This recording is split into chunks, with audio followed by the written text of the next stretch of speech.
Time doesn't exist when you're young. It really feels like you have all the time in the world to play, explore, grow.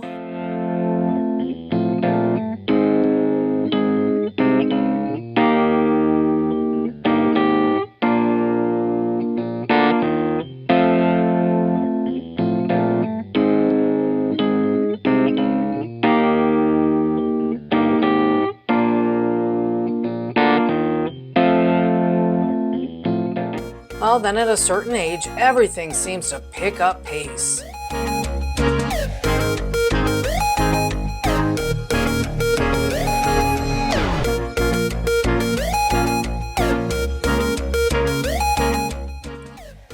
Time is now of the essence, and before you know it, you're old. Well, unless, of course, your life is cut short. 55 years old, and my time on this planet was up. Oh shit, I never saw that coming. I can't say I'm really proud of this. I wanted to show a whole collage of photos because all of these photos represent moments in my life, memories in my life that could have probably been really good memories if only I didn't get so fucked up every single time. When I was young, of course, drinking, underage drinking was a thing, right? It's cool, it's popular, you want to go out to the bonfires, you want to have your beer, you want to drink, you want to be cool. And it's cool at that point, it's cool. When I was legal to drink, when I finally turned 21, and it was the very first thing, of course, I did, because that's what you do, right? The minute you're legal, hey, it's legal. It's legal now to drink, for me to drink at 21. Boy, I was out. And of course, I was a party girl, man. I was out to the bars drinking it up. So as I aged and stepped into life on my own and dealing with life, drinking for me was a way to deal with things that I couldn't deal with sober, that I couldn't deal with without numbing my brain, without, allowing myself to just drift away into alcohol and not have to deal with it, not have to deal with anything. But it also was on that level for sure, but it was also very social for me because being in the field that I was in, all the partying and all that, I needed to have a drink to loosen up. I needed a drink to be accepted in the crowd of people that I was in. And when everybody's drinking, it was something that I was gonna do, period. There was no way I wasn't gonna have a drink and be a part of the crew and be accepted within that group to be drinking. The problem that I had was that I didn't stop, and I always had to drink until blackout drunk.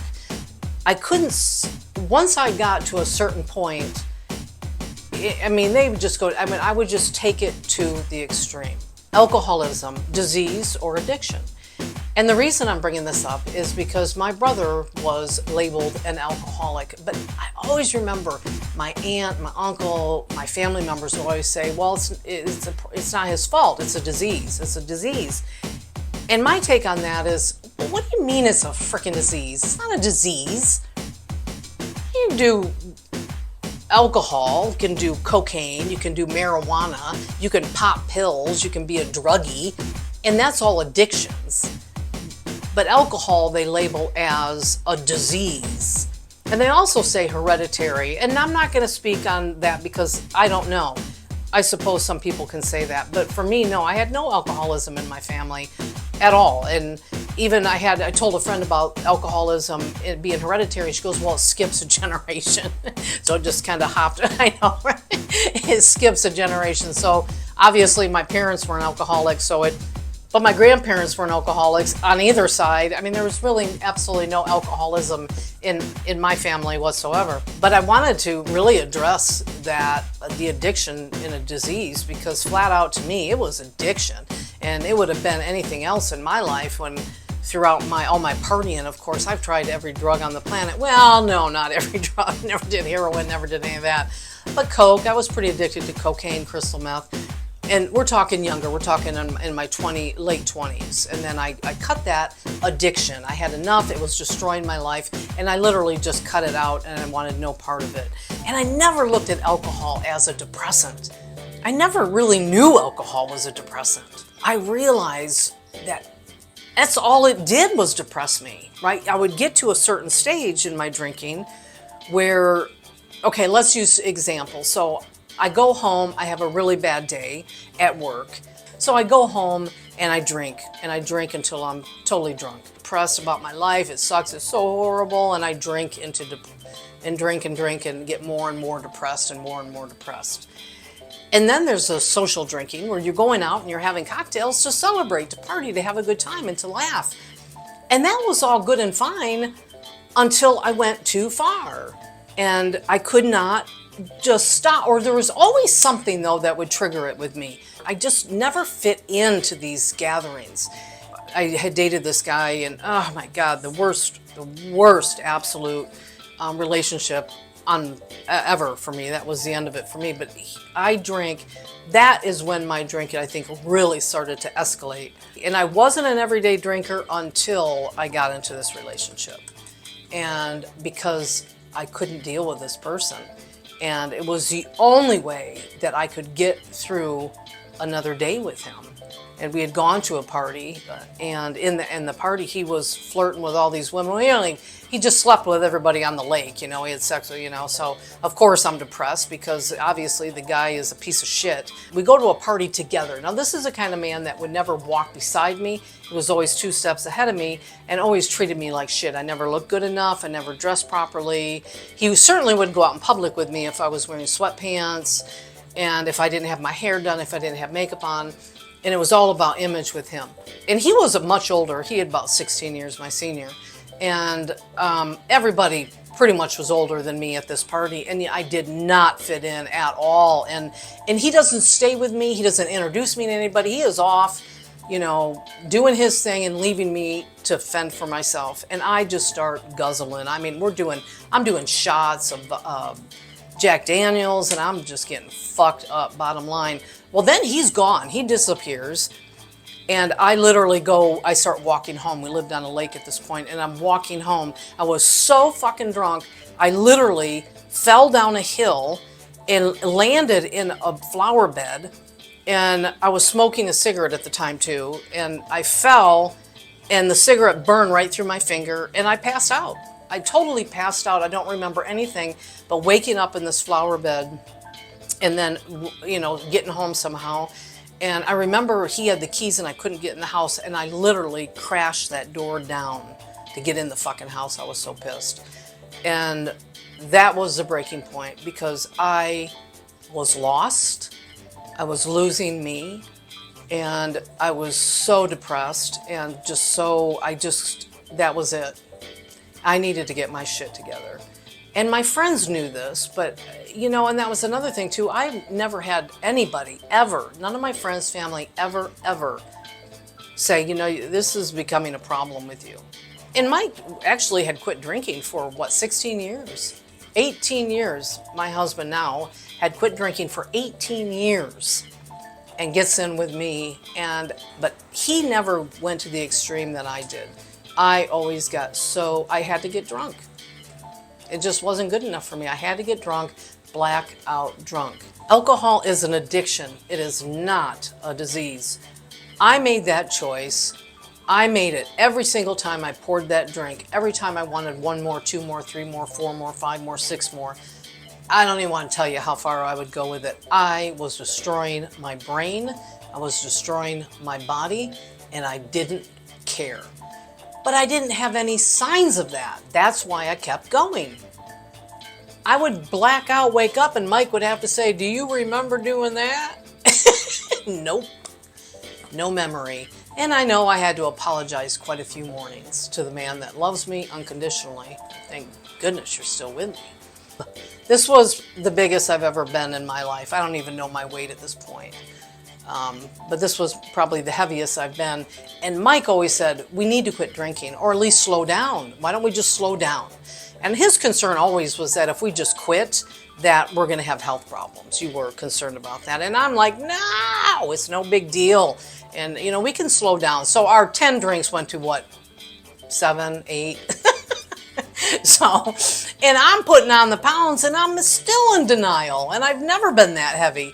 And I kept saying, no, it's not the alcohol, it's not the alcohol. And obviously, it had a huge role in it. Photo of me here is probably the thinnest I've been except one other time in my life when I ran a marathon, I had trimmed up really big time. I didn't know, I was so clueless what alcohol was doing to my body. And it happened so quick too. It happened so quick when my pancreas said no more. And I ended up in the emergency room, and then of course I was in the hospital for 3 weeks and went into an induced coma because of the alcohol withdrawal, DTs, hallucinations, and all that I went through. And I don't, of course, have a whole lot of memory except for the hallucinations, which were very dark. But I still couldn't grasp it, you know. So when I came out of that, all I know is that I was never going to drink again, mainly because of the pain. But it was still really hard for me to grasp what this alcohol had done to my brain. And it took 3 years, will be this month, that I haven't had a drink. And so I went through this stage because I couldn't eat because of the pancreas and all that. So I did drop a lot of weight, and it was too much weight. I was too skinny. I didn't like that. And as you can see, I've put on a little more weight again, but it's not because of drinking. It's because of ice cream. Oh, that's an addiction. And as you can see at one of our wedding receptions, their adornment on their reception tables is a beer bottle with flowers in it, okay? All right, this is what I'm saying. And it's advertised, it's marketed. I mean, it's everywhere. It's everywhere. It's never asked, why do you drink? It's why don't you drink? You never hear anybody saying, when I don't drink. You don't drink? What do you mean you don't drink? How can you not drink? I used to do that to people. When we go to the bar and they're like, no, they're there for a glass of water. You don't drink? Why don't you drink? Everybody drinks, right? It's the thing to do. We all got to go out and, you know, bring down our day with a nice cocktail, a margarita, tequila. Well, vodka was my choice. Vodka was totally my poison. And I say poison because exactly what that is. Alcohol is poison. And slowly it said no more and took me down. And you know what's really sad about all of it is that every single thing I've done as a celebration or as a vacation or as anything, and you have these amazing photos, it looks like I'm having a good time, right? You know, I don't remember most of it. Why? Because I was drunk 99% of the time. And then in blackouts and in that heavy drunk, your memory shit, you don't remember anything. Moments that I could go, oh yeah, I remember that moment. I remember getting fucked up. Oh, I remember that. Yeah, I fell off this. Oh, I remember that. I fell down and hit my head on the table.